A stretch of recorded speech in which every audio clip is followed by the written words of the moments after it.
Active 911 is proud to partner with the Code 3 podcast.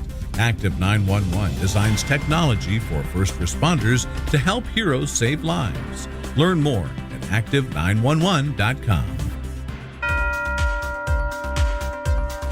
We are a multi-generational workforce today, and we're going to have to learn how to adapt.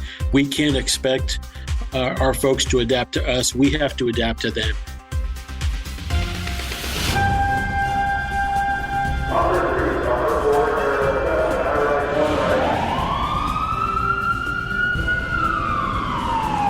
From Los Angeles, this is Code 3, the Firefighters podcast, hosted by award-winning journalist Scott Orr. Now, here's Scott. That's right, and I will not let Parkinson stop me. Thank you for joining me today for another edition of Code 3. This is the show that gives you all the information on a firefighting topic you need in about 20 minutes. Let's get started. If you're thinking you'd like to try for our company officer position or to move up to a chief officer position, I have a question for you. Who has been your example for how you should lead? I ask this because the leadership landscape has changed over the last few years. Even in my business, TV news, I was once told that you can't just tell people to jump and expect them to ask, how high, anymore.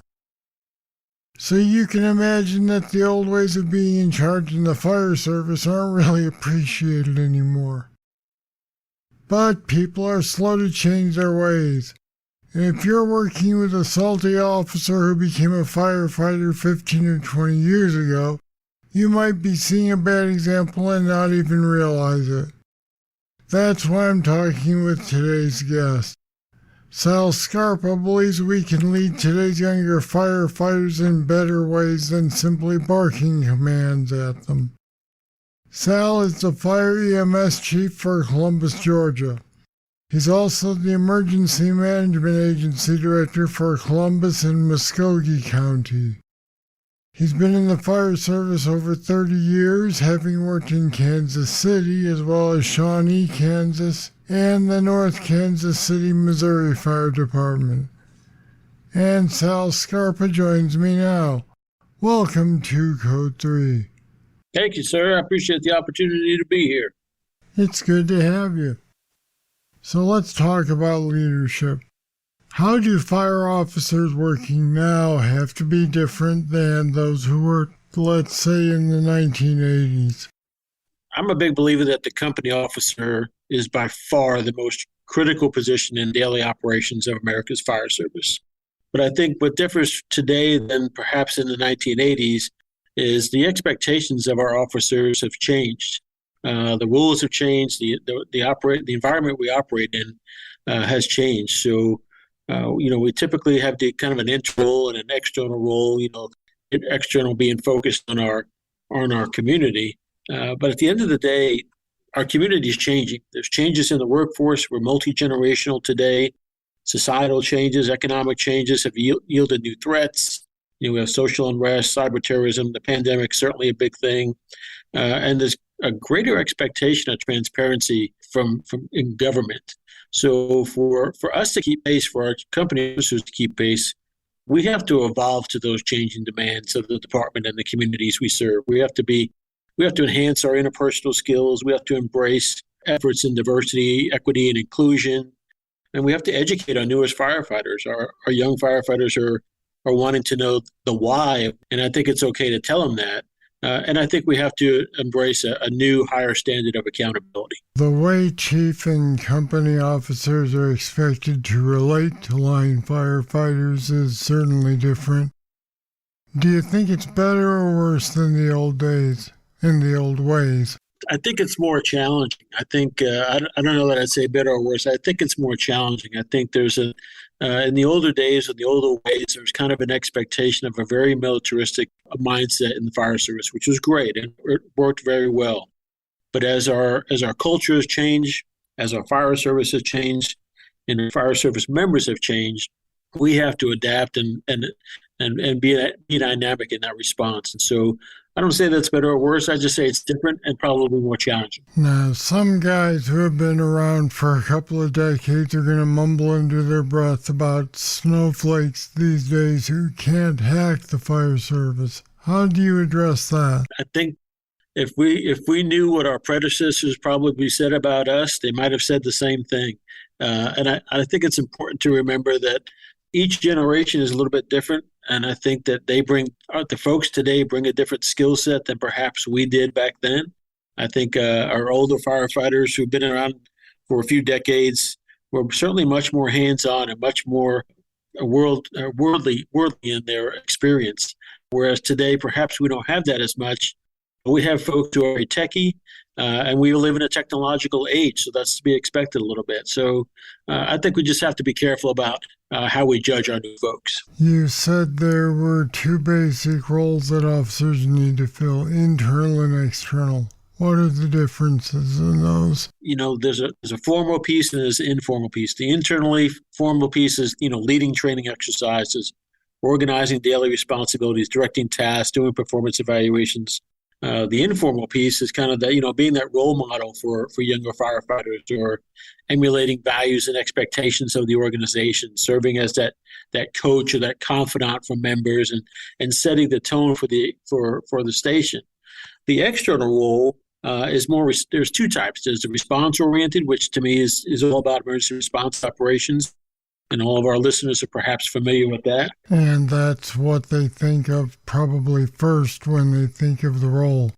Absolutely. And because that's why we get into these roles, right? Because that's what we want to do. We want to be really good at it.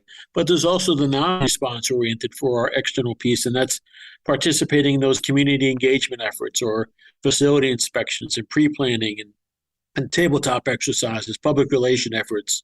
At the end of the day, our officers represent their departments in all of these endeavors: internal, external, response-oriented, not response-oriented. And so we have to kind of a whole package to the table. If I had to guess, I would say that internal skills or the internal role is where the things have changed the most. Would you agree with that? I would agree. I definitely would agree. I think the expectation of officers today, and my expectation for my officers, really focuses on this role and being that mentor and being that coach and setting the tone and the example, as well as holding our folks accountable, as well as doing the tasks and leading the exercises. But I agree with you 100%. It has changed, and it's perhaps the most critical change. So internally, what are the soft skills an officer needs to work on honing? Let's see. Internally, I'd say we have to be cognizant of things like, bringing those interpersonal skills. For a long time, fire service was very good at giving direction and expecting compliance, and we still need that to a fair extent. But we also need to have interpersonal skills where it doesn't always have to be at the fire station, kind of my way or the highway. I think there's room or opportunity for a more collaborative approach. And I think certainly when we work with our neighbors, we have to be a bit more collaborative. How do you deal with generational differences where the younger firefighter needs to know why something is being done and is encouraged to question it, let's say during training, but you don't want him to question it the same way on the fire ground? So how do you make that clear that at some point you've got to say, because I said so, now get in there? Right. And I think you're absolutely right. There has to be a distinction when lives are on the line and when the situation is dire. It has to be my way or the highway, or this is what I said, go do it.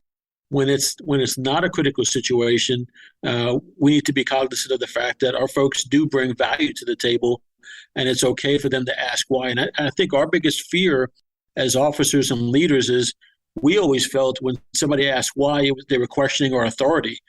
Today, when these young folks are asking why, they're really not questioning the authority of their leader. They just want to know the reason. And if you give them the answer, 99% of the time, they'll go on and do whatever you ask them to do.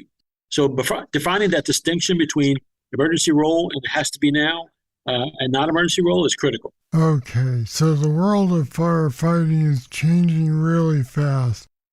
But this profession loves its traditions and they work hard to keep them in place. How do you reconcile tradition versus new leadership in the real world? That's a great question, Scott. I think we as a fire service have to embrace our traditions and hold on to them. That's what makes the fire service is built on tradition and history. And we have a rich tradition of history within our service, and there's a lot of things we need to hold on to. We also need to recognize that the world around us is changing. And what worked perhaps 20, 30, 40, 50 years ago may not work as effectively today. And if we want to remain relevant in the eyes of the bean counters and those folks who are in charge of local government and in charge of our finances, we have to figure out what those changes need to be and embrace those. Otherwise, we're going to get relegated as irrelevant. And so I think it's important I think you can do both.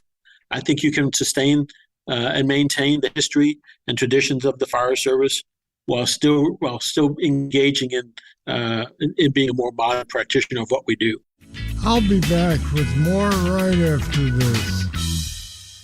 Looking to decrease your response times? With Active Alert, get calls straight to your phone from dispatch via the app, available for Android, iPhones, and tablets. Plus, get directions to the scene, have all CAD notes in one place, see who's responding, and quickly identify nearby map markers like hydrants and pre-plans. With a low per-device price, Active Alert is a must-have tool for first responders.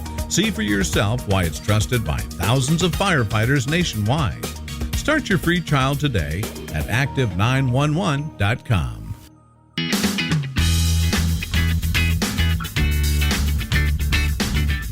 When I look at this picture, I see firefighters who are approaching retirement age who have a different attitude than the younger ones.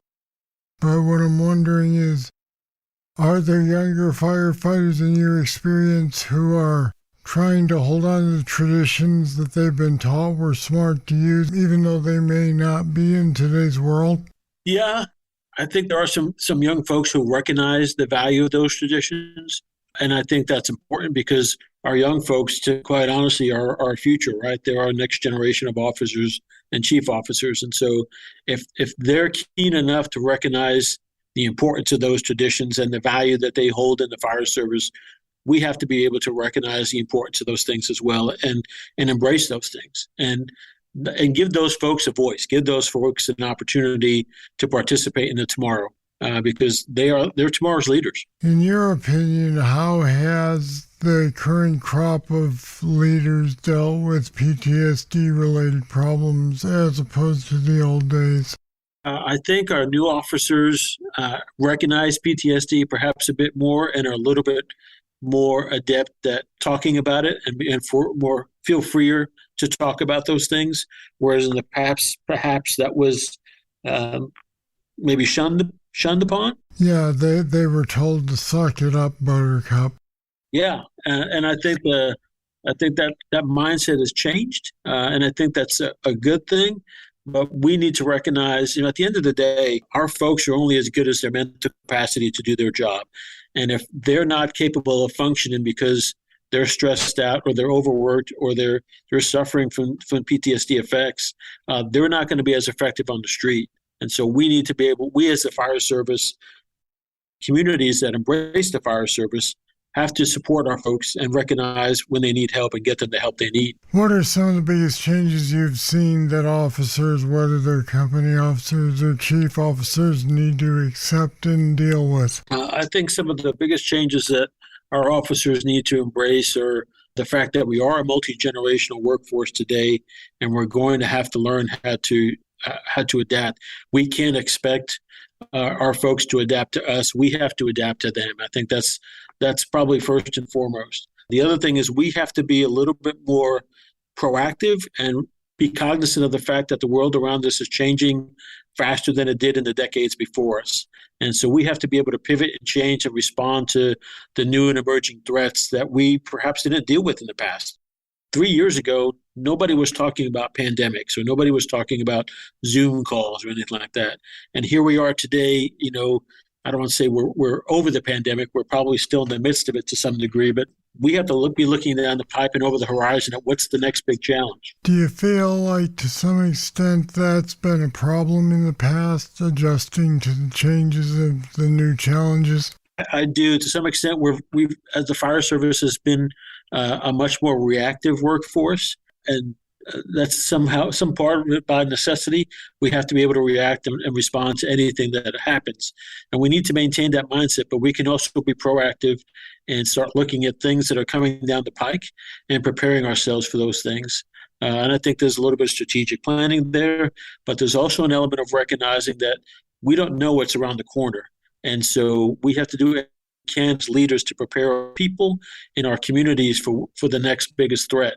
And there's a lot of preparation that goes involved in that. There's a lot of education.